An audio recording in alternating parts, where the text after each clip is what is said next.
Estimadas y estimados, los que han tenido la capacidad de resistencia para estar aquí hasta el final, o por lo menos en el final, o por lo menos en el final. Le agradecemos a los paneles anteriores que acortaron un poco el tiempo de discusión y de debate. Hoy es viernes, los viernes por lo tanto en Cuba es un momento especial. Entonces, vamos a cumplir lo que teníamos programado, pero ahorrarnos también un poco de tiempo. Quería hacer algunos comentarios generales. Le estaba preguntando a Ivea, a Claudia. Al final hemos tenido más de 90 presentaciones. No es poca cosa en 3 días. Hay una pequeña cantidad de colegas del exterior que a última hora no pudieron conectarse, no tenían alguna situación laboral o personal. Pero bueno, aquí se nos está conectando Carlos Portela en Perú. Buenas tardes. Buenas tardes, que estamos ya, Carlos, en las presentaciones finales. Decía que hemos tenido más de 90 intervenciones con ponencias, o sea, además de las intervenciones que motivaron esas ponencias. Y hemos tenido un grupo de investigadores que han participado enviando el texto de su presentación, que no las han hecho ante cámara o presencialmente, pero las han remitido a nosotros. De las 3 presentaciones principales, quiero decir, de las que se destacaron, de las 4 en realidad, contando al embajador ruso y los 3 embajadores cubanos, ya tenemos el texto del embajador ruso, tenemos el texto del embajador Carlos Miguel, y creo que tenemos la versión, una versión no digital, sino impresa del primer día de junio. Pedroso debe estar a punto de enviarla, ¿verdad? Lo que quiero decir es que, como motivó tantos comentarios, interés, etcétera, la podemos circular entre los que estamos aquí, ¿verdad? Sí, y lo que veíamos también era, hablamos al inicio de que todas las presentaciones van a estar en un repositorio del evento, como hay repositorio en nuestra página web de eventos anteriores, pero que estas intervenciones que hemos mencionado y otras que han llamado mucho la atención, que han suscitado muchos comentarios, vamos a tratar de irlas publicando individualmente en la página web, aunque después formen parte del repositorio para que todo el mundo pueda acceder, consultarla, bajarla, porque en realidad se han manejado muchos temas importantes. Entonces, para cerrar el momento del cierre de esta 10ª conferencia, agradecerle de nuevo a todos los que han participado, a todos los que han apoyado el evento, los salones donde hemos estado, los técnicos que han hecho posible nuestra comunicación y los servicios que se nos han ofrecido estos días. Para cerrar, tenemos 2 presentaciones, una de ellas está grabada por lo mismo que decía antes, porque quien tenía que hacerla en este momento no podría presentarse, pero envió la presentación de 15 minutos, que es el doctor Francisco López Segrera, Paquito, para su más conocido, profesor de algunos de los que estamos aquí hace unos cuantos años atrás en el Instituto Superior de Relaciones Internacionales, del cual fue rector. Estuvo varios años, del 94 al 2002, como funcionario internacional en la UNESCO. Ha sido consultor de la UNESCO en disímiles proyectos, iniciativas, etcétera. Tiene registradas conferencias en más de 140 universidades del mundo entero. Politólogo, si lo buscan en internet aparece como politólogo. Ha publicado innumerables volúmenes y se ha mantenido al tanto. Paquito ha participado el año pasado, estuvo, si no recuerdo mal, en uno de los paneles de la conferencia, o algo que se hizo muy cercano a la conferencia de estudio estratégico el año pasado, estaba en La Habana en esa época. Y bueno, él nos ha enviado esta presentación, que la presentaremos primero, sobre conflictos geopolíticos globales y posibles desenlaces, y después tenemos el gusto de contar acá con la presencia del doctor Luis Suárez Salazar, también de una amplia, con menos años en la UNESCO creo, pero también con una amplia trayectoria como profesor Actualmente profesor del Instituto Superior de Relaciones Internacionales, pero también ha dado docencia en la Universidad de La Habana, varios centros cubanos y extranjeros. Y Luis nos hablará sobre la proyección externa de la Revolución Cubana, una mirada en su 65 aniversario. Entonces, Claudia, sí, comenzamos con la primera presentación.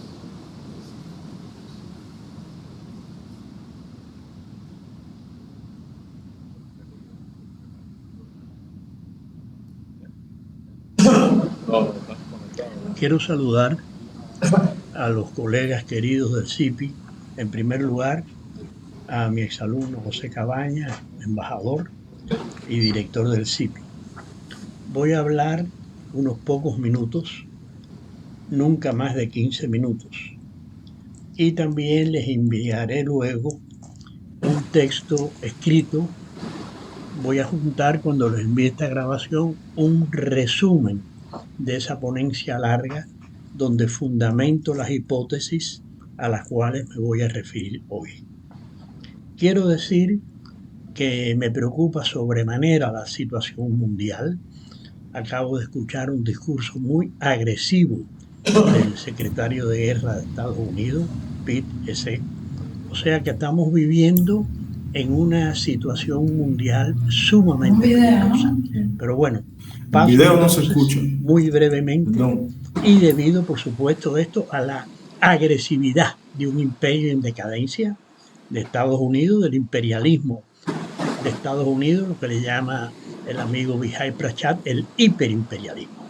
Bien, comienzo entonces con ustedes a hablar de conflictos geopolíticos globales y posibles desenlaces de esos conflictos. Desde la Segunda Guerra Mundial, salvo el episodio de los cohetes del año 62 en Cuba, no había existido a nivel planetario tantos puntos candentes y amenazas de guerra nuclear como tenemos hoy. La guerra de Ucrania, por un lado, la agresividad genocida de Israel, por otro, son dos puntos a partir de los cuales se pudiera producir una guerra nuclear. Y pienso que el de Ucrania, al parecer, no quiero ser rotundo en esto, es en este sentido más posible que se inicie por las circunstancias que hay al respecto. Hay otra serie de conflictos debido a la agresividad de Estados Unidos por sus alianzas militares, en especial la OTAN, pero también la alianza AUKUS. Entonces, esa es la primera hipótesis, que estamos viviendo un momento como no lo vivíamos, como no lo hemos vivido en las 3 décadas anteriores, de gran peligrosidad, de guerra. Yo un artículo que publiqué en enero en Rebelión decía que ya la Tercera Guerra Mundial se había iniciado, lo que todavía no es nuclear. La segunda hipótesis es que el orden internacional basado en normas del occidente colectivo reconfiguró el sistema mundo capitalista mediante el neoliberalismo para lograr la occidentalización del mundo. Pero eso ha fracasado. Ese occidente que ellos crearon no es el occidente real en su pluralidad, en su diversidad, sino que fue una construcción político-cultural hegemonizada por Estados Unidos con el Reino Unido como actor secundario. Las clases dirigentes anglosajonas perciben a Europa como una región sin voluntad de poder, como una región en crisis. Este relato europeo de esta construcción de este orden, esto ha perdido coherencia y credibilidad tras la guerra en Gaza y tras la guerra de Ucrania. Esa es la hipótesis número 2, la crisis de ese orden internacional basado en normas del sistema del occidente colectivo, y surge un nuevo orden que hablaré más adelante en otra hipótesis. La tercera hipótesis es el surgimiento de un bloque militar del norte global liderado por Estados Unidos y que es hoy sin duda la mayor amenaza que existe a la paz mundial. A partir de la guerra de Ucrania, que ya yo he hablado de esto, no voy a ahora explicar en definitiva, la reacción que tuvo Rusia, ¿no?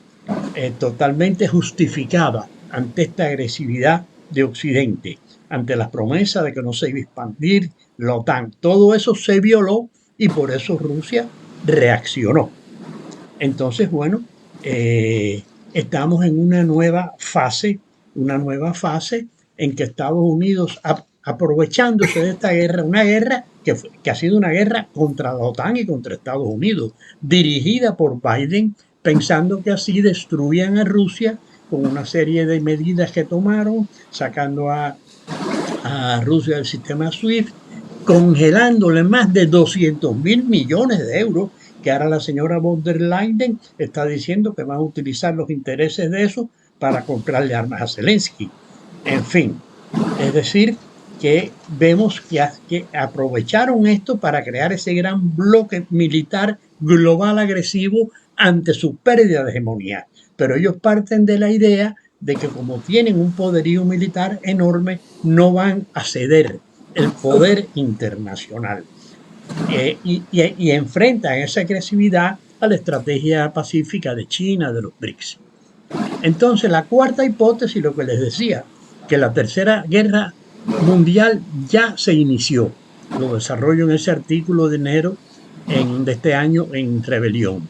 Y esa tercera guerra mundial, que todavía no es nuclear, empezó cuando el entonces presidente Biden de Estados Unidos autorizó a Ucrania el 17 de noviembre de 2024 a lanzar sobre Rusia misiles de largo alcance. Misiles de largo alcance. Ahí comenzó esa guerra. De momento, como vieron que eso fue un fracaso, al parecer el propio Estado profundo parecía que cambiaba su orientación y que para evitar una guerra nuclear, bueno, buscaban algún tipo de solución en la guerra de Ucrania. Es lo que parecía en el momento que Trump asumía el poder, porque además Trump sabe, y la clase dirigente norteamericana sabe, que sencillamente Rusia no va a aceptar sencillamente que la destruyan. Esa es la situación. Entonces, a mí me pareció, y se hizo casi evidente, que el Estado profundo estaba mandando una señal de buscar alguna forma de solución de esta guerra de Ucrania. Eso parecía que Trump había abandonado la estrategia de Biden de los neocons, aunque sigue rodeado de neocons en una segunda fila. Pero parece que después de este discurso agresivo que yo estaba oyendo del ministro de Guerra, Pete Hegseth, que sencillamente se reavivan los tambores de la guerra. Bueno, ¿por qué entonces la Unión Europea sigue apoyando estos lacayos? Porque eso es lo que son unos lacayos. Ya aquí en Europa no hay Helmut Kohl, ni hay Willy Brandt, no hay Mitterrand, no hay aquellos grandes estadistas. El de España, por cierto, Pedro Sánchez, es el que mantiene una actitud mejor en estos conflictos internacionales, aunque ha tenido posiciones con relación a Venezuela que por supuesto yo no comporto. Entonces, en la cumbre, la presidenta de la Unión Europea no se reunió con Trump ni en Bruselas ni en Washington para el tema de los aranceles. No, fue a un campo de golf en Escocia, propiedad de Trump. Y el señor que dirige la OTAN, el Mark Rutte, el secretario general, en la reunión del 25 de junio del 2025, llamó a Trump papi, daddy. Dice, sometimes daddy has to use strong language. A veces papi tiene que usar lenguaje fuerte. Eso es hoy en día la Unión Europea. Esta alemana ignorante, con la muchacha que lleva las relaciones exteriores, que es otra ignorante, y este señor que es un medio payaso, el actual dirigente de la OTAN. Pero eso hace más dramática la situación todavía. Entonces, ¿quiénes son los más agresivos hoy en Europa? Alemania, Polonia, Reino Unido y Francia. El modelo alemán está en crisis. Ellos permitieron que se volara el gas barato que venía de Rusia, que se dinamitara el Nord Stream 1 y 2, una operación de inteligencia, que ahora no me voy a extender en eso. Y entonces, ¿qué pasa? Que Alemania, Polonia, Reino Unido y Francia, que tienen menos de un 30% de aprobación, y algunos como Macron solo un 13%, están viendo en este rearme, en este movimiento de rearme. Mientras Trump empezó a hablar de paz, ellos hablaron de rearme para continuar la guerra de Ucrania. Entonces, sencillamente, han manufacturado esto, que además este presupuesto va a destruir el estado de bienestar en Europa, va a destruir una serie de logros sociales que hay en Europa. Y esta estrategia pretende legitimar los esfuerzos de Zelensky, de este payaso, que es rehén de un grupo agresivo de ideología nazi. Él es un rehén de este grupo agresivo, y sencillamente lo que quiere Zelensky es que la OTAN completa se suma. Esta guerra siempre ha sido una guerra contra la OTAN. Lo que pasa es que se ha mantenido en el ámbito de Ucrania. Pero lo que quiere Zelensky es que más estados de la OTAN entren en esta guerra para convertirla en una guerra de una dimensión que ya estaría al borde de la guerra nuclear. Y ahora, por ejemplo, tenemos un ejemplo. Rusia ataca, por supuesto, la industria ucraniana militarmente. Ahora entonces ya han dicho que van a trasladar fábricas y construir fábricas en Dinamarca y Alemania.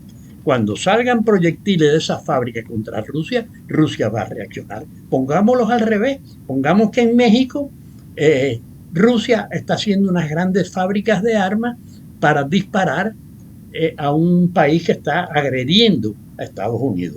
Bueno, pues es más o menos lo mismo. Los norteamericanos, Estados Unidos, no permitiría eso. La hipótesis 5 es que el acuerdo entre Irán y Arabia Saudita modificó la política del Medio Oriente. Sin duda, se vio que los suníes, los chiitas podían coexistir. Pero la guerra de Gaza, Netanyahu ha volado todo por los aires. Y digo Netanyahu y digo Estados Unidos, porque en definitiva Netanyahu hace lo que puede porque tiene el total apoyo de Estados Unidos. En eso no nos vamos a engañar. La hipótesis 6 es que la política arancelaria de Trump lo que ha logrado es una unión más sólida entre el sur global y los BRICS, China, India, Brasil. Por ejemplo, él le dijo a la India que no podía comprarle más petróleo a Rusia, porque lo compra un 20% menos. Sencillamente la India no puede sobrevivir si deja de comprar petróleo.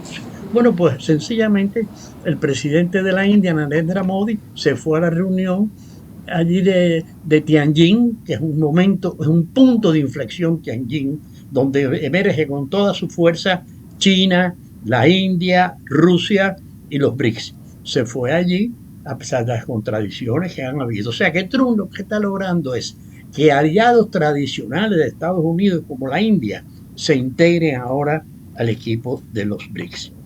Con relación al tema de Venezuela, este despliegue ostentoso, por supuesto alentado por el señor Marco Rubio, que es otro ignorante, utilizándose como estrategia de presión sobre Venezuela para producir un levantamiento militar popular contra el presidente Maduro, es una forma de guerra psicológica. Yo no creo, realmente no creo que se atrevan a atacar a Venezuela con todos estos armamentos que tiene. Lo que estaban buscando con eso era ver si algún grupo de militares, etc. Lo que no saben es que allí hay un grupo militar, allí lo mismo Padrino, Maduro, que son gente muy leal a la revolución bolivariana. Como eso no ha ocurrido, por supuesto, entonces, ¿qué pudieran hacer? Un golpe como el que dieron en Irán no lo veo factible, porque Estados Unidos depende energéticamente de Venezuela. No quiero decir que hay peligro cero y seguridad cero. No quiero decir eso tampoco. Pero sí, no creo que el conflicto va a empezar por Venezuela. No lo creo. Y Maduro tomó todas las medidas que tenía que tomar.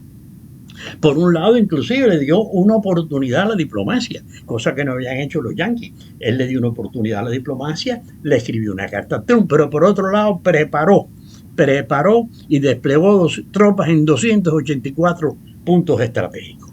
Bueno, concluyendo, la idea que les quiero trasladar a ustedes es que estamos viviendo en un momento de extraordinaria peligrosidad mundial y que los puntos más peligrosos, a mi juicio, para mí el más peligroso es la guerra a Ucrania, porque es que a mí me sorprende, y por eso escribimos el libro con Manolo Monereo, con estos compañeros, con el brasileño, con Carlos Eduardo, por eso escribimos este libro, primero, que lo lanzamos ahí con las Cabañas y con el rector del IRRI, con Rogelio, y también después yo hice ese otro artículo de principios de este año, porque veo que esa amenaza se va incrementando, porque a mí me sorprende el nivel de superficialidad que hay en las cadenas de televisión europeas, no solamente en España, en las revistas, inclusive en Europa hay centros de estudio de nivel, entre comillas, yo he estado en muchos de ellos, y centros como lo hay el CIPRI sueca, el ISIS de Reino Unido, que estudian muy bien los fenómenos militares, pero es que las burguesías europeas tienen una ceguera, una gran ceguera, que ellos piensan, parten del supuesto, de la hipótesis, igual que los norteamericanos, y eso es muy peligroso, aunque yo pensaba que ya Trump y un grupo allí lo habían entendido, que mejor dicho, que Putin no va a dejar sencillamente que le vayan destruyendo, lo vayan destruyendo gradualmente. Atacando con estas armas. Ahora hubo una nueva aprobación de una arma, pero bueno, no me quiero detener en un análisis de las características de las armas, que también es importante hacer. En resumen, lo que quiero decir es que el presidente de Estados Unidos, Donald Trump, ha arremetido contra la globalización, contra el multilateralismo, contra el sistema de Naciones Unidas. Ahora, quien defiende eso es China y los BRICS. Son los que defienden eso, la globalización, el multilateralismo, la paz. Y lo que quiere el señor Trump y un grupo de poder que está con él, que es un grupo, por cierto, bastante ignorante, ahí no hay ningún Kissinger en ese grupo, no hay ningún teórico, ninguna persona profunda. Este mismo agresivo secretario de guerra, lo más que llegó en las Fuerzas Armadas fue a mayor, cuando todos los secretarios de defensa de Estados Unidos, que ahora se llama secretario de guerra, todos los secretarios de defensa habían estudiado en West Point y habían tomado cursos, habían estado en guerra, habían probado su capacidad. Ahora no, ahora es un grupo de improvisados lo que hay allí. Entonces Trump quiere sustituir este orden mundial, que está en crisis por supuesto, por un nuevo orden mundial. O sea, sustituir el orden mundial basado en normas del occidente colectivo por un orden mundial alternativo bajo la hegemonía de Estados Unidos y del liderazgo de Donald Trump. El resultado hasta ahora, en 7 meses que lleva, 8 meses que lleva, ya casi 9 meses de mandato, 9 meses, sin que casi, es totalmente desastroso. Aislamiento internacional, como se ha visto en la votación de ONU para Palestina, aislamiento diplomático, aislamiento geopolítico, inclusive con sus propios socios europeos. Ha tenido discusiones fuertes, ha tenido contradicciones por su guerra comercial. Esa guerra comercial, más la imagen de apoyo a Netanyahu que le acaba de dar en su discurso de Naciones Unidas, eso le afecta muchísimo al prestigio de Trump, de la presidencia de Estados Unidos, en un país donde hay una guerra civil no declarada. Allí hay una situación de tensión enorme. En resumen, desde mi punto de vista y con la información que poseo, les diría que las tácticas y la estrategia de Trump están siendo un fracaso a nivel nacional, global y regional. Y bueno, el momento que se vive, repito, es peligroso por esta irresponsabilidad de los líderes europeos y por Estados Unidos, que aunque parecía que había entendido lo peligroso que era provocar a Putin, provocar una potencia nuclear, últimamente estoy viendo señales que me llenan de preocupación.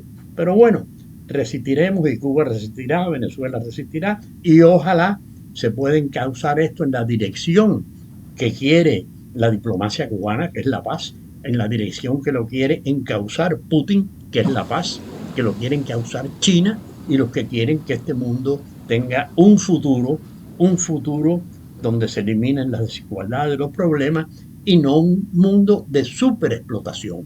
porque si analizamos nosotros la historia, veremos que Estados Unidos no ha tenido piedad de la humanidad, porque es que ellos no tenían por qué haber lanzado la bomba nuclear, pero además después que lanzaron la primera, lanzar la segunda, eso realmente revela un poco ese espíritu que hay en algunas clases dominantes de ese país que esperamos que no resulta. Muchas gracias, compañeros. Que les vaya muy bien en el evento. Bueno, ya le agradecimos en tiempo real al doctor López Segrera, que estábamos viendo el video acá y la coincidencia con sus hipótesis, ¿no? que fue delineando de una a otra y reitera los saludos a los participantes en la conferencia. Entonces le damos el uso de la palabra al doctor Luis Suárez. Adelante, por favor. Gracias Cabaña, gracias además al CIPI por darme el privilegio, ¿no?, de tener unos minutos más que para presentar una ponencia. Pero de todas formas, yo quiero empezar lo que iba a decir hoy reverdeciendo memoria histórica. Hoy, hace 60 años, hoy mismo va a ser, dentro de unas horas, el 3 de octubre de 1965, el líder histórico de la Revolución Cubana, Fidel Castro, cuyo centenario estamos ya empezando a celebrar, leyó la carta de despedida que le había entregado el Che horas antes de salir de manera clandestina a comienzos de abril de ese año para emprender lo que he denominado su epopeya africana, la epopeya africana del Che. Como ya se sabe, esa epopeya concluyó en los últimos días de noviembre de 1965 y contando nuevamente con el apoyo de las autoridades políticas estatales en nuestro país, continuó sus luchas en Bolivia, en otras tierras del mundo que reclamaban sus modestos. Por eso digo que tenemos que acudir un poco a la memoria histórica, y lo digo con toda franqueza porque todo esto está pasando sin que los medios masivos de comunicación de nuestro país se refieran a acontecimientos de tanta importancia en la historia y de tanta importancia en nuestro país. Aunque yo eso no se lo había dicho ni a Cabaña ni a Claudia, he estado pensando además en otros importantes aniversarios que también han desaparecido de la memoria histórica.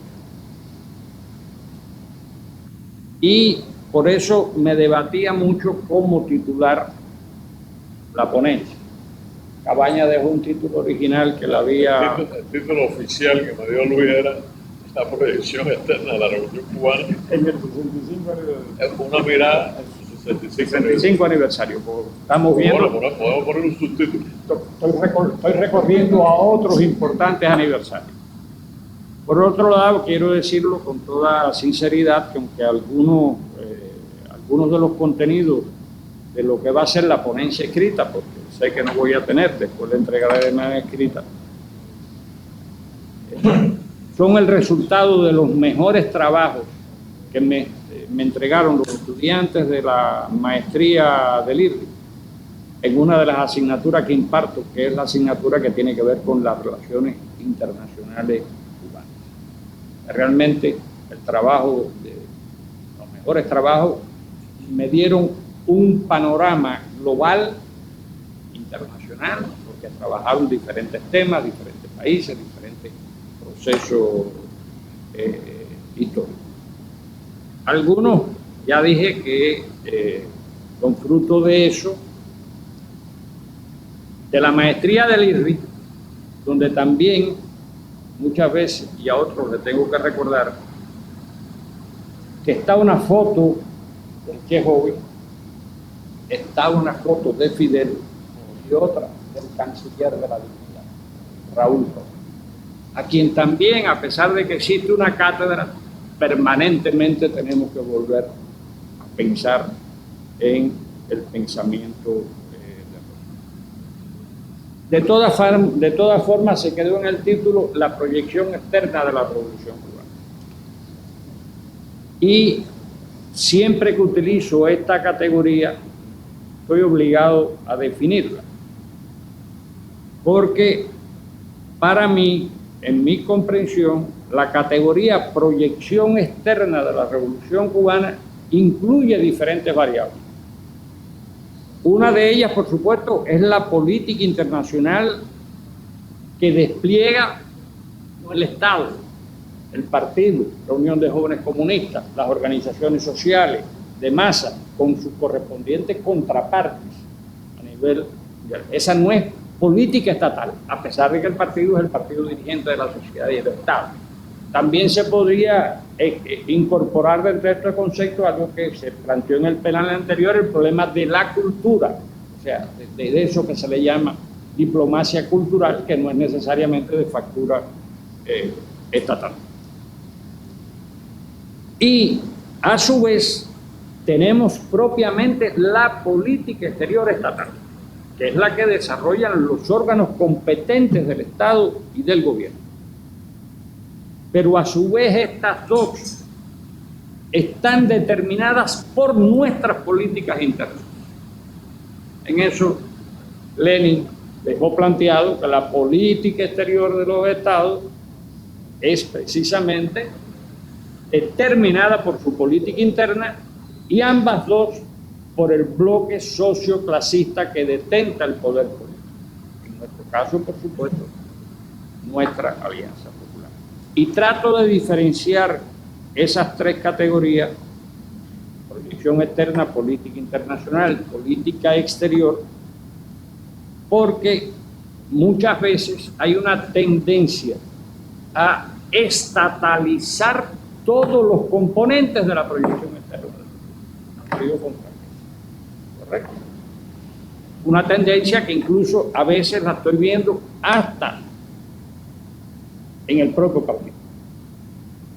Yo viví una experiencia de mi vida allá y habían dos potentes departamentos de relaciones internacionales en el partido durante muchos años. Ahora el departamento de relaciones internacionales del partido está muy menguado.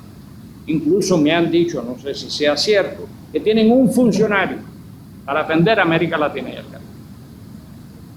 ¿Correcto? O sea, ahí entonces, por eso creo que, lo digo con toda franqueza, tenemos que mirar de una manera más integral lo que yo llamo, y por eso utilizo el concepto de la proyección externa. Y por supuesto, todo este concepto tiene que ver con las transformaciones internas, como ya dije, que se han producido en Cuba desde 1959 hasta la actualidad. Pero ahora tiene que ver, por supuesto, con lo que hemos llamado la actualización del socialismo cubano. Estamos en otra etapa, en otro momento de la construcción del socialista en nuestro país, por supuesto que se está desarrollando en un mundo bastante diferente, como vimos a López Segrera, del momento en que tuvo la revolución. Ahora, yo creo en este orden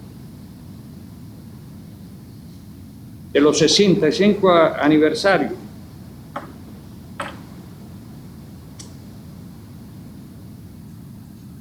prácticamente se ha hablado muy poco del primer viaje que realizó a la Unión Soviética Raúl Castro en el año 1960. Fue precisamente en julio de 1960. Que ahí fue uno de esos momentos.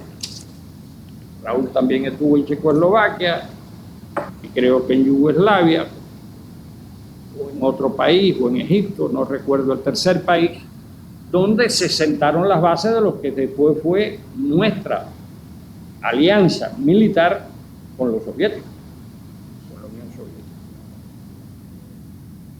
Tanto que Nikolai Leonov, como ustedes saben, es el soviético, ruso, de vieja data. Raúl y él se conocieron de jóvenes, que según dice Leonov, el propio Raúl se asombró que cuando llegó al aeropuerto lo estaban esperando una batería de generales. No era un protocolo. Un grupo de altos generales lo estaban esperando en el aeropuerto y, por supuesto, inmediatamente después tuvo la reunión con Khrushchev y otros altos jefes militares que fueron donde se hicieron los primeros acuerdos militares para dar la capacidad defensiva de Cuba frente a las agresiones de Estados Unidos que ya estaban resultando en aquellos años cada vez más evidentes. Pero cuando todo eso estaba ocurriendo, estaba en desarrollo, el canciller de la dignidad, Raúl Roa, estaba dando la pelea en el seno del sistema interamericano. En la quinta reunión y en la sexta reunión de consulta de ministros de Relaciones Exteriores, que, como ustedes saben, se hizo sucesivamente en Costa Rica en agosto de 1960. Fue en esa reunión que ya se estaba preparando todo lo, después de denunciar lo que es la agresión de Estados Unidos, lo que se estaba preparando Estados Unidos con los gobiernos latinoamericanos. Roa salió y la delegación cubana de ese cónclave y dejó planteado para mí, para la historia, un sintagma: me voy con mi pueblo y con mi pueblo se van los pueblos de nuestra América. Esas son cosas, genialidades a la hora del manejo de la política, del discurso. Pero esa posición de Roa fue respaldada el 2 de septiembre de ese año, por lo que pasó a la historia como la primera declaración de La Habana del 2 de septiembre. Hemos visto algún medio de comunicación recordando, dentro de las efemérides que recordamos, la primera declaración de La Habana, que fue el preludio, el preámbulo de la declaración del carácter socialista de la revolución, por los términos que se utilizó en aquella, ya la reconstrucción histórica. Esa declaración la prepararon Fidel y Carlos Rafael Rodríguez. Y después entonces la dieron, por supuesto, Fidel lo dio a consulta con otros compañeros de la dirección. No me voy a detener, por lo tanto, en los multifacéticos contenidos de esa declaración. Lo único que digo es, y lo digo aquí en el IRRI, se lo digo a mis estudiantes, parto las clases en el IRRI, que jamás se nos puede olvidar la primera declaración de La Habana. Sabemos que esa declaración fue apoyada por millones de personas en la propia Plaza de la Revolución. Ahí fue donde Fidel empezó incluso a hacer consultas al pueblo. Vamos a restablecer relaciones con China, ¿están de acuerdo? O sea, Fidel convirtió aquello en una tribuna abierta, como le llamamos ahora. Pero pocos días después Fidel fue para la Asamblea General de Naciones Unidas. No nos olvidemos de eso. Y allí pronunció un célebre discurso, además de todas las reuniones que tuvo, que se han difundido, que fue para el Hotel Teresa, o sea, todas esas anécdotas que son el 26 de septiembre,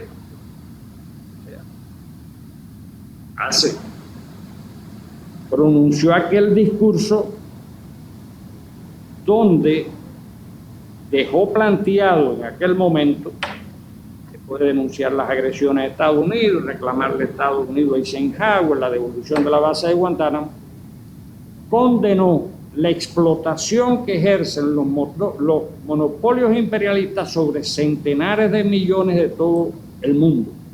Cuestionó el papel que estaba desempeñando la ONU en la defensa de la paz mundial y de los intereses de los pueblos sometidos a diferentes formas de dominación colonial y neocolonial por las principales potencias imperialistas. Y allí pronunció también un sintagma histórico: desaparezca la filosofía del despojo y habrá desaparecido la filosofía de la guerra. Estaba oyendo a Paquito ahora. Eso lo pudiéramos decir ahora mismo. Y agregó, desaparezcan las colonias, desaparezcan la explotación de los países por los monopolios, y entonces la humanidad habrá alcanzado una verdadera etapa de progreso. Son cosas contundentes que yo digo se han perdido en la historia, no volvemos a ello.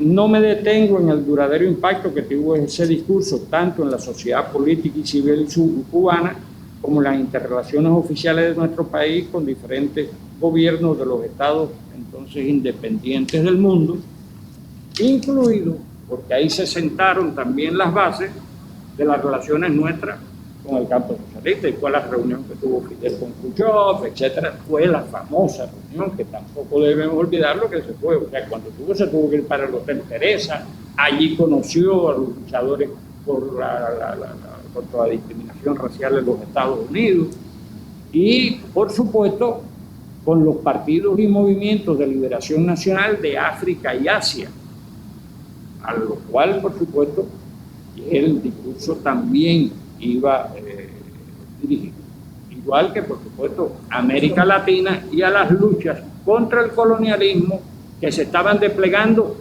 en el Caribe. ¿No? Acuérdense que el Caribe todavía, en el año 60, prácticamente ninguna de las pequeñas islas del Caribe habían obtenido su independencia política bueno, en el caso de Puerto Rico, Estados Unidos, pero de Francia, Gran Bretaña y Holanda.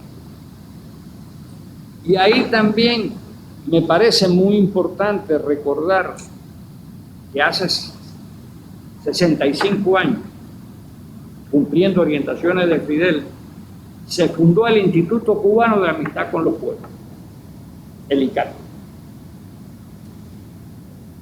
Según me dijo en un testimonio que me entregó Giraldo Mazzola, quien no tengo que presentarle a ustedes, toda su trayectoria en el Ministerio de Relaciones Exteriores,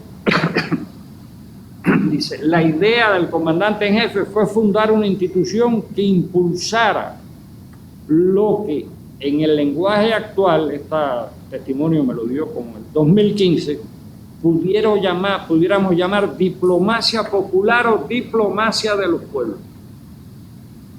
Otro concepto de Fidel, de que la diplomacia no se puede reducir a los organismos estatales, sino que ahora hablamos también de diplomacia cultural, ahora ponemos muchas otras variantes. De manera que lo que Fidel decía era además que era para dar solidaridad y no para reclamarla, sino que iba a ser al revés. Y después Mazzola me agregó en el testimonio que tanto Fidel como el Che le dedicaron muchísimo tiempo a atender a todas las delegaciones extranjeras que lo visitaban, que no eran necesariamente estatales, eran delegaciones extranjeras, de organizaciones populares, ¿no? Lastimosamente, por mucho que he tratado de hurgar en eso, no se ha conservado un registro de aquello. Ahora me dice que él mismo nunca tomó la precaución, porque él participaba en muchas de esas entrevistas de algo consignado. Ahora, cerca de 3 semanas después, entre el 26 de octubre y el 22 de diciembre de ese año, el Che emprendió una de sus más importantes tareas vinculadas a la política exterior de la revolución, que fue la primera visita oficial que realizó a la Unión Soviética, a la Checoslovaquia, también pasó por la República Democrática Alemana, pero fue el primer gran dirigente de la Revolución Cubana que visitó la República Popular China, que visitó la República Popular Democrática de Corea y fue atendido, por supuesto, por las máximas autoridades políticas estatales de los demás países. Esto que estamos hablando ahora de las relaciones de China, que tenemos que regresar a esas raíces. ¿Cómo empezaron esas relaciones? ¿En qué momento empezaron aquellas relaciones? Ahora, cuando el Che todavía estaba realizando ese recorrido, el canciller de la Dignidad estaba participando en los debates que realizaron en la ONU acerca de la declaración sobre la concesión de la independencia a los países y pueblos coloniales. Había sido una propuesta de la Unión Soviética. No me puedo privar del placer de leer lo que dijo Roa allí. Dentro de muchas cosas, dijo, esto es con sobra de fundamentos el año de África. Debía ser también el año de la proclamación de la independencia de todos los países y pueblos coloniales. La mayoría de esos pueblos y países, aún uncidos al yugo del colonialismo, están en África. Hay países y pueblos con estatus colonial en Asia y Oceanía. Varias potencias europeas conservan establecimientos coloniales en América Latina. Los Estados Unidos tienen posiciones, dependencias, territorios arrendados y un canal interoceánico en América Latina, y su política económica con las naciones latinoamericanas es por su índole, estructura y objetivo típicamente colonialista. Si se proclama la extinción de las relaciones de vasallaje en todos los continentes que de una u otra forma perdura, el año de África podría culminar radiosamente como el año de la liberación de la humanidad. No es una fantasía, es la proclamación de una voluntad que depende exclusivamente de los representantes de los pueblos de naciones. Fíjense todo ese concepto. Y fue después de eso, por supuesto, de todo esto, que el 16 de abril del 61, Fidel proclamó el carácter socialista de la revolución y bajo su dirección, 3 días después, fue derrotada la invasión de Girón, organizada, como ustedes saben, por Eisenhower, pero emprendida por Kennedy. Y Fidel inmediatamente dijo, esta batalla que ganamos no es solo una batalla de Cuba, es una batalla de América Latina, la que hemos ganado. O sea, dándole la dimensión. Esa derrota, por supuesto, el 19 de abril del año próximo, cumplirá su 65 aniversario. Lo que permitió también que el presidente de Cuba, el doctor Osvaldo Ortiz Torrado, y con esto quiero decir con toda franqueza que la historiografía nuestra ha olvidado al doctor Osvaldo Ortiz Torrado. Casi, a veces le pregunto a algunos de mis amigos, a mis alumnos, y no recuerdan bien quién fue Osvaldo. Cuando más recuerdan que fue ministro de Justicia. Participó en la primera cumbre del Movimiento de Países No Alineados que se efectuó en Belgrado en los primeros días de septiembre del 61. Ahí es donde se incorpora Cuba gestiones que también había venido haciendo el Che en su primer recorrido, que visitó a muchos de los mandatarios de los países firmantes del Pacto de Bandung, que se estructura el Movimiento de Países No Alineados. Y ya ahí viene toda una historia que la ha contado en 5 tomos nuestro gran especialista, de cómo dentro del propio Movimiento de Países No Alineados Cuba tuvo que librar una discusión política para que se entendiera un nuevo concepto del no alineamiento, que no era solo entre las grandes potencias, todo lo que vino después alrededor de la participación de Cuba en este movimiento. Todo eso estaba en marcha, ¿no? La política exterior, todo esto, recuérdense. La potenciación que tuvo la proyección externa de la Revolución Cubana con las primeras medidas revolucionarias, reforma agraria, campaña de alfabetización, esos no eran actos de política exterior, esa era la obra misma de la revolución y cómo eso impactaba y fue impactando, por supuesto, en el resto del mundo. Y todo esto, por supuesto, necesariamente fue la política internacional que se emprendió vamos a decir, hasta 1963, pasando por un episodio muy importante donde se definieron muchas cosas de la Revolución Cubana, que fue la lucha contra el sectarismo. Estamos hablando de 1962.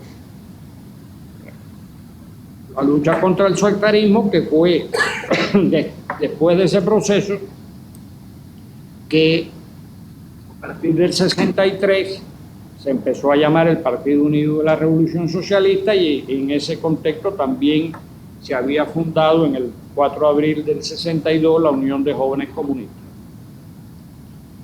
Ahora, todo esto que estoy diciendo tiene que ver y tuvo que ver con la proyección externa de la revolución, aunque eran actos de política interna. Para los fines de este escrito, creo necesario, cuando lo escriba, ahora es para los fines de esta, que convita a superar los errores de sectarismo que se había cometido en el seno de la ORIS y fundó el PURS, y que en su carácter de uno de los integrantes de la máxima dirección del PURS, en el 1963, el Che visitó a diferentes países del Medio Oriente y de África subsahariana. En todas esas visitas, el Che empieza a establecer relaciones con la OSPA, la Organización de Solidaridad de los Pueblos Afroasiáticos. Y, por supuesto, con los movimientos de liberación nacional africanos. El escenario de muchos de aquellos encuentros, además de los recorridos visuales, que fue Argelia durante cierto tiempo. De eso no voy a hablar mucho. Pero todo aquello, más el recorrido que hace el Che, en eso hay un libro de Urra excelente, el recorrido que hace el Che por varios países africanos, es otra de las que van sentando los pilares en la relación con la OPA para que se celebrara en La Habana la primera conferencia tricontinental, que también está cumpliendo y va a cumplir aniversario. Esa conferencia tricontinental, por supuesto, pasó a la historia, no solo porque se fundó la OSPAL, sino porque también inmediatamente después se funda la Organización Latinoamericana de Solidaridad, la OLAS. Terminada la OSPAL, se funda la OLAS. También todas esas cosas están olvidadas en la memoria histórica, y ya como ustedes saben, seguramente recuerdan, en aquel momento ya el Che estaba combatiendo en el Congo. El Che no participa en la conferencia tricontinental, ya está en el Congo Kinshasa, cumpliendo una de las primeras tareas internacionalistas. Una de las primeras, porque la primera realmente fue en Argelia. No solo que se mandaron médicos, maestros, sino todo el apoyo militar que se dio a Argelia cuando estaba sometido a una agresión de Marruecos. O sea, en este caso, por la Fuerza Armada. Y uno de los frutos de todo eso, ya dije que fue la fundación de la OSPAL, sobre la base de los resultados de esa conferencia, las autoridades políticas estatales en nuestro país incrementaron su solidaridad con las multiformes luchas del imperialismo, el colonialismo, el neocolonialismo en África, Asia, América Latina y el Caribe. Y una de las expresiones de eso fue la celebración en La Habana de la primera y a la postre única conferencia de la ONU. En esa conferencia, Roa tuvo también un papel destacado. Esa conferencia, por supuesto, fue presidida por el emblema del Che, y vale la pena releerse los discursos de Fidel, tanto en la clausura de la Tricontinental como en la clausura de la ONU. Y dicho sea de paso, A partir de ahí también se nos empezaron a presentar muy serias contradicciones con los chinos y con los yugoslavios. De eso, ¿no? La historia se hace con la memoria, la política con la amnesia, dice algo. Dice la política. Y eso llevó a varios discursos de Fidel criticando la posición china, además porque los chinos en aquel momento estaban haciendo campaña, propaganda, no autorizada entre las Fuerzas Armadas, entre los cuadros del partido, tratando de provocar en el seno del partido lo que estaba pasando en otros partidos comunistas. Ya aparecía una versión soviética, prosoviética y una pro-china. Esos dos discursos de Fidel son inolvidables y hay que volver a ellos. Pero en todo caso, sobre los resultados de las conferencias de la OSPAL, ¿no?, de la OLAS, ahí se produjo entonces, cuando aquellas estaban ocurriendo, también toda la epopeya del Che en Bolivia. De eso no me voy a detener, pero junto con Venezuela fueron los dos únicos países de América Latina donde fueron a combatir cubanos. En el caso de Venezuela, el entonces heroico Arnaldo Ochoa, ¿no? Después también Tomasevich, varios militares cubanos, y en el caso del Che, como ustedes saben, 14 internacionalistas cubanos que estuvieron con él combatiendo en Bolivia. Pero de todas formas, como dijo Fidel cuando le informó al pueblo de su certidumbre de que el Che había sido muerto y asesinado en Bolivia, Fidel dijo una idea de las muchas que él plantea, muy sintéticas. Dijo, del Che nunca se puede hablar en pasado. De forma tal que después, ya lo sabemos, probablemente el Che sea una de las figuras más veneradas en Cuba, pero también más expresión de la proyección externa de la revolución cubana en el mundo. Es una cosa curiosísima. Yo he tenido experiencias en los kurdos, me encuentro con un grupo de kurdos, íbamos a una conferencia internacional y cuando nos vieron, cubano el Che, que ni siquiera yo sabía bien cuál era el problema de los kurdos, por no hablar, por supuesto, de la presencia del Che en toda la simbología de América Latina y el Caribe.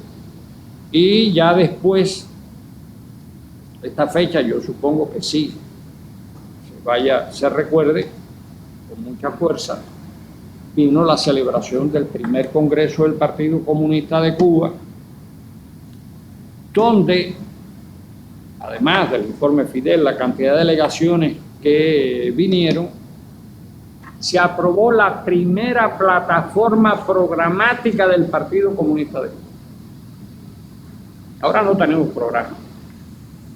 La primera plataforma programática donde estaban incluidos, por supuesto, todos los enunciados de la política internacional de la revolución en aquellos momentos. Yo digo que hay que retornar a esos documentos para ver cuáles continuidades y cambios, eso se lo digo a mis alumnos, se han ido produciendo en todos estos años en la política de nuestro propio país. Por supuesto, no me voy a detener en los enunciados de la declaración de La Habana, de la plataforma programática, pero después vino la aprobación de la primera Constitución de la República Socialista de Cuba. Estoy hablando un año más tarde. Y ahí también les recomiendo a mis alumnos que regresen a todo lo que dijo la Constitución de la República, nuestra primera Constitución, sobre los fundamentos constitucionales de la política exterior de nuestro país, que fue, por supuesto, lo que guiaron toda la política exterior en los años posteriores. Ahora, en este mundo que se ha venido y que ya ahora Paquito hablaba de todas las complejidades, etc.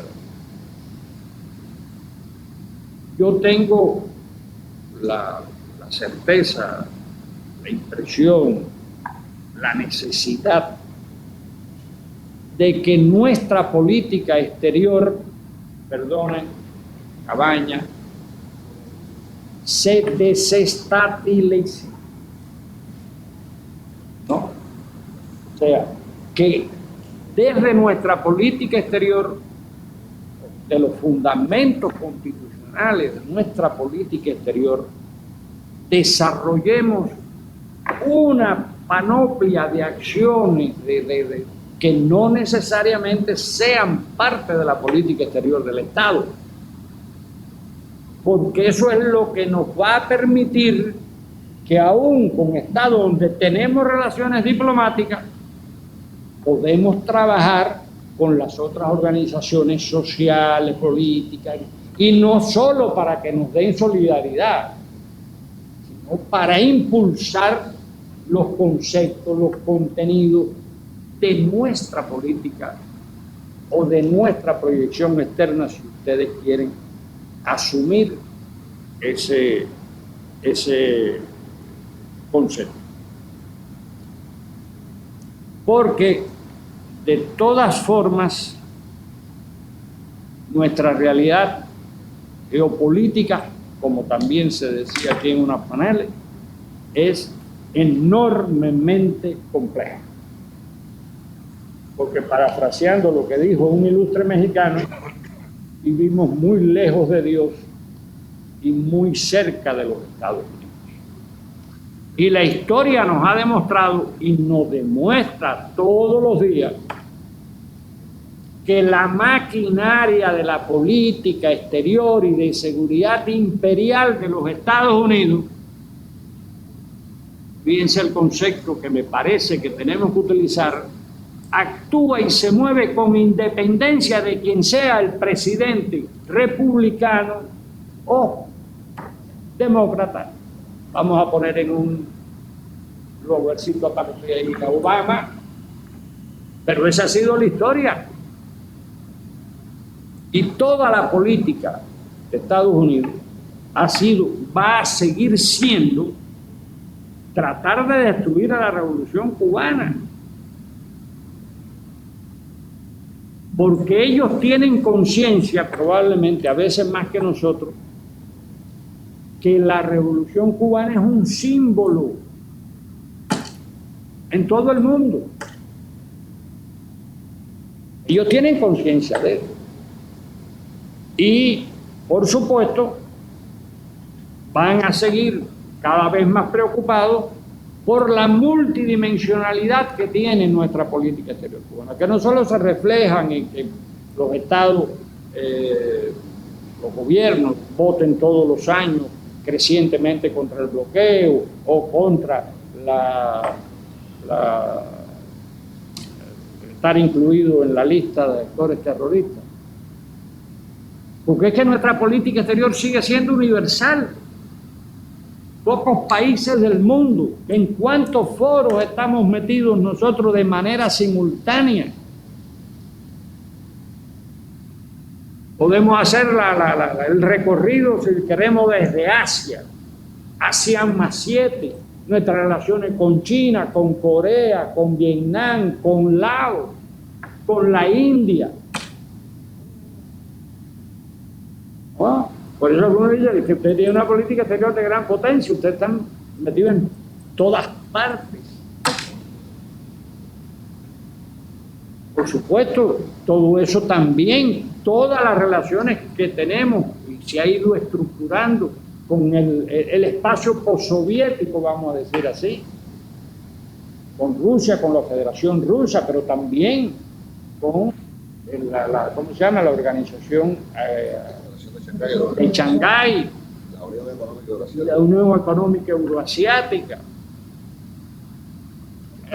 Todo eso, el grupo de los 77 más China, el propio movimiento de países no alineados, que si no se distorsionó después del fin de la Guerra Fría, fue por la batalla que dio nuestro país en lo personal, Fidel, para que el movimiento de países no alineados no se desarmara.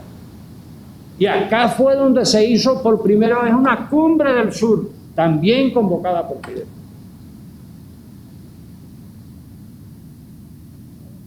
Toda la apertura, además, y todos los éxitos de nuestra política africana, que como ya dije, hunde sus raíces allá en los primeros años,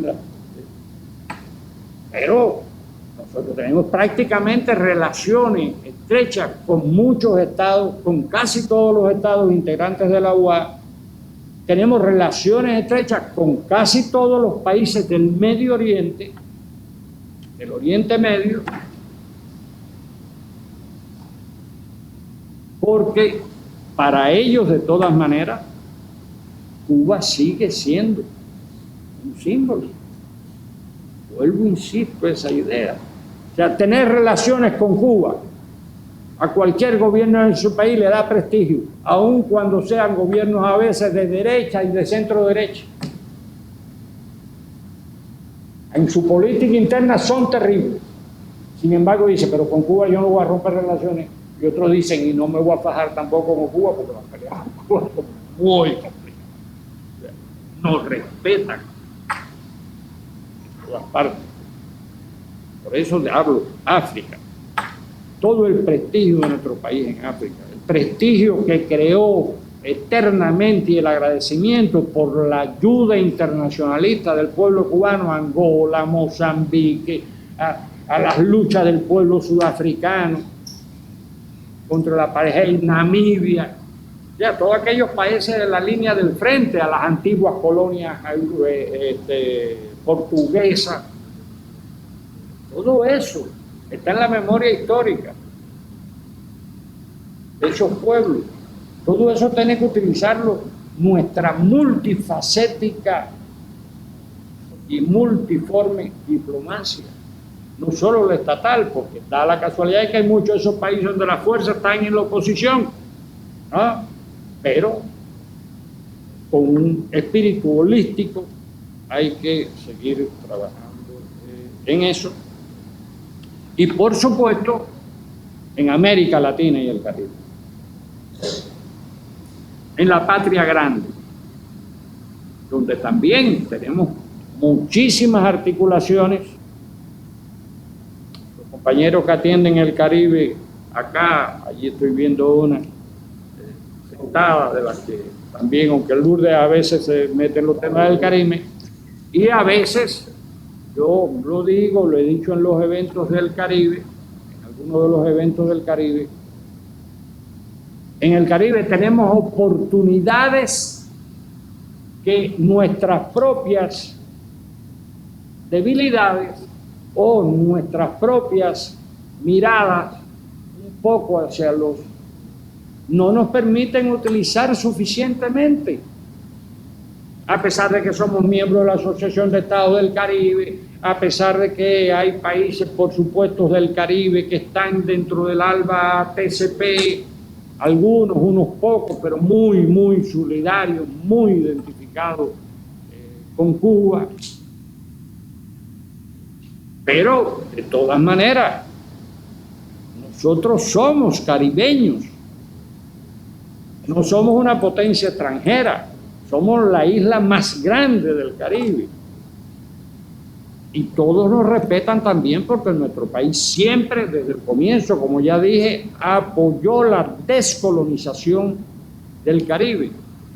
Aun cuando esas posturas nos crearan conflictos con Inglaterra, a veces con Francia, menos con Holanda, porque Holanda el estatus de las islas y ellos lo fueron resolviendo.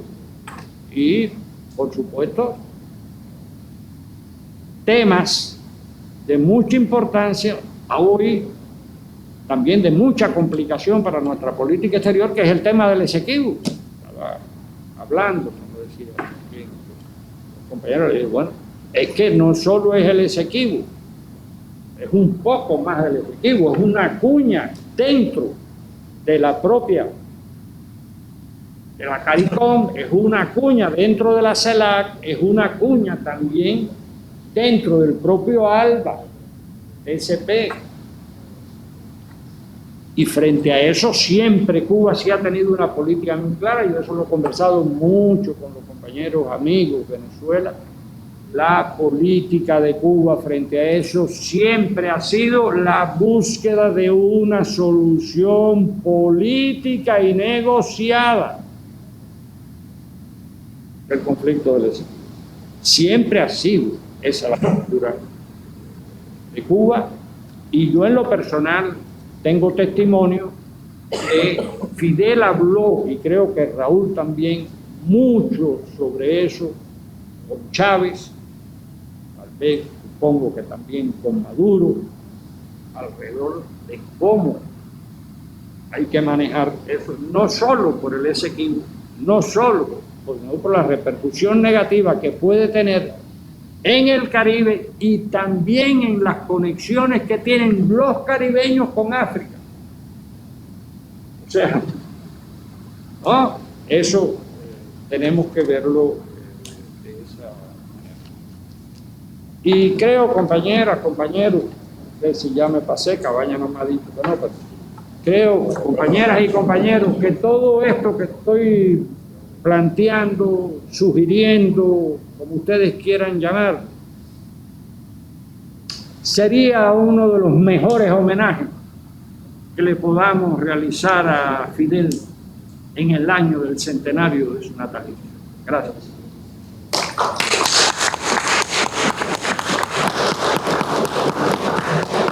Le agradecemos al doctor Luis Suárez por sus visiones sobre estos temas, para aprovechar ya en el escalón final y hacernos un comercial de esas visiones de la proyección exterior no estatalizada. Creo que no me equivoco del número de revista, es el 013, ¿no? Claudia, el número de relaciones científicas con Estados Unidos. El 14 de China. El 3 de Estados Unidos. Para los colegas que no son del centro, no están familiarizados, para los colegas de Estados Unidos, el número 13 de Cuaderno de Nuestra América, finales del año pasado, publica una serie de trabajos de autores estadounidenses y cubanos sobre intercambio científico entre ambas partes, que es un área no estatal que fue preludio, el desarrollo de muchos de esos vínculos, a lo que fue las relaciones estatales y diplomáticas en la época de Obama, y cómo sirvieron de base a muchas cosas que se hicieron después, y también como parte de la actividad del CIPI de relaciones no estatalizadas, bueno, los intercambios, los memorandos de entendimiento que tenemos con un grupo importante de países, a pesar de las relaciones muy estatalizadas con Venezuela.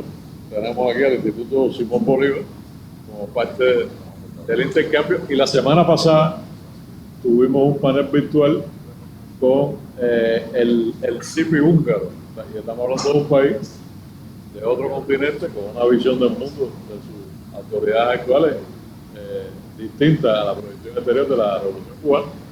Sin embargo, en este mismo espacio tuvimos a un grupo de expertos húngaros dándonos la visión de los problemas europeos, que nosotros no podemos pretender que conozcamos más que ellos de los problemas europeos. Podemos coincidir en lo que hablamos, pero y este intercambio se produjo el día antes de que se encontraran en Nueva York los cancilleres de Cuba y Hungría, que bueno, parte de la conversación tenemos entendido que tuvo que ver también con la firma de ese acuerdo, con los... O sea, lo que quiero decir es que desde el CIP tratamos de desarrollar esos vínculos. Recientemente recibimos una delegación del estado de Kerala, de la India, profesores universitarios, y posiblemente los vínculos que se desarrollaron en ese momento y el apoyo que le dimos para visitar un grupo de contrapartes cubanas sirvan de base a proyectos muy concretos y muy importantes para el gobierno local, para el gobierno de la India y para Cuba también. Entonces les reitero a todas y a todos su presencia, su esfuerzo, la cantidad. Creo que todos éramos unos seres humanos antes de entrar a la 10ª conferencia de estudio estratégico, somos otros seres humanos ahora con el conocimiento que hemos compartido, que hemos adquirido, particularmente a los que han hecho un esfuerzo, han venido del exterior.